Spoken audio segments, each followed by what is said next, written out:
सोमवार का व्रत भगवान शिव को समर्पित है और इस दिन उनकी पूजा का विशेष महत्व है। इस व्रत को करते समय कुछ बातों का ध्यान रखना चाहिए ताकि भगवान शिव की कृपा बनी रहे। यहाँ कुछ गलतियाँ हैं जिनसे आपको बचना चाहिए। सूर्योदय से पहले उठें। सोमवार व्रत में सूर्योदय से पहले उठकर स्नान करना चाहिए। दिन में न सोएं। इस दिन में सोना अशुभ माना जाता है। भोजन सोमवार व्रत में शाम के समय ही भोजन करना चाहिए। उससे पहले कुछ भी नहीं खाना चाहिए। तामसिक भोजन इस दिन तामसिक चीजों का सेवन नहीं करना चाहिए, जैसे मांस, मदिरा, लहसुन, प्याज आदि। ब्रह्मचर्य इस दिन ब्रह्मचर्य का पालन करना चाहिए। नकारात्मक विचार मन में नकारात्मक विचार नहीं लाने चाहिए। झूठ और क्रोध झूठ बोलने और क्रोध करने से बचना चाहिए। बुजुर्गों का अनादर घर के बुजुर्गों का अनादर नहीं करना चाहिए। इन बातों का ध्यान रखकर आप भगवान शिव को प्रसन्न कर सकते हैं और उनका आशीर्वाद प्राप्त कर सकते हैं। सोमवार व्रत कथा। प्राचीन काल में एक साहूकार था। उसके पास धन धान्य की कोई कमी नहीं थी, फिर भी वो दुखी रहता था क्योंकि उसके कोई संतान नहीं थी। पुत्र प्राप्ति के लिए वो हर सोमवार को व्रत रखता था और पूरी श्रद्धा के साथ शिवालय में जाकर भगवान गौरी शंकर की पूजा करता था।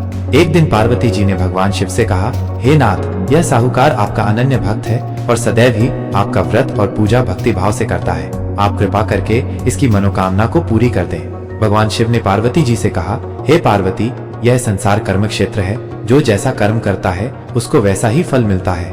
पार्वती जी ने कहा, हे महादेव, इस भक्त ने पूर्व जन्म में कोई ऐसा पाप नहीं किया होगा जिसके कारण इसे पुत्रहीन रहना पड़े। भगवान शिव ने कहा, पार्वती, फिर भी मैं इसकी इच्छा पूरी करूंगा। भगवान शिव ने साहूकार को स्वप्न में कहा, हे सेठ, मैं तेरी भक्ति से प्रसन्न हूँ। मैं तुझे पुत्र का वरदान देता हूँ। प्रातः काल जब साहूकार सोकर उठा तो वह बहुत प्रसन्न हुआ। उसने अपनी पत्नी को सारी बात बताई। कुछ दिनों बाद उसकी पत्नी ने गर्भ धारण किया। 9 महीने बाद उसके घर एक सुंदर पुत्र उत्पन्न हुआ। पुत्र के जन्म से साहूकार के परिवार में खुशी का ठिकाना न रहा।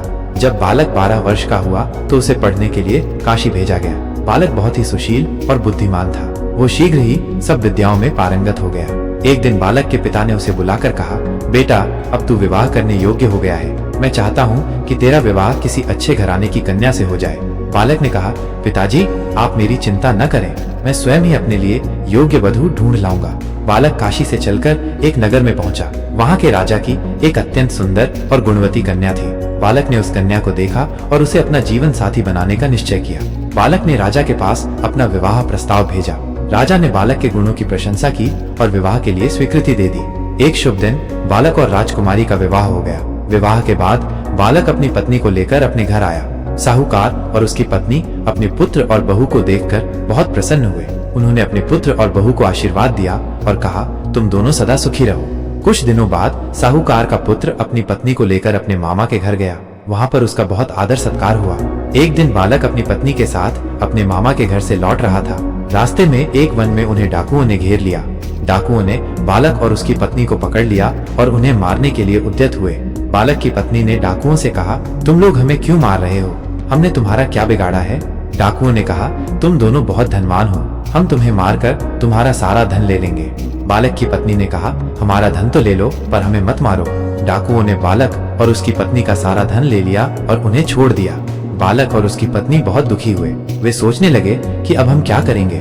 बालक ने अपनी पत्नी से कहा, तुम चिंता मत करो, हम भगवान शिव की पूजा करेंगे, वे हमारी रक्षा करेंगे। बालक और उसकी पत्नी ने भगवान शिव की पूजा की। भगवान शिव उनकी भक्ति से प्रसन्न हुए और उन्होंने उन्हें धन और वैभव प्रदान किया। बालक और उसकी पत्नी बहुत प्रसन्न हुए। वे भगवान शिव के परम भक्त बन गए और उन्होंने अपना शेष जीवन भगवान शिव की भक्ति में व्यतीत किया। ये कथा हमें सिखाती है कि हमें सदा भगवान शिव पर विश्वास रखना चाहिए। वे हमारी रक्षा करते हैं और हमें सुख समृद्धि प्रदान करते हैं। शिव जी को भोग लगाने के लिए कुछ बातों का ध्यान रखना चाहिए। क्या भोग लगाएं?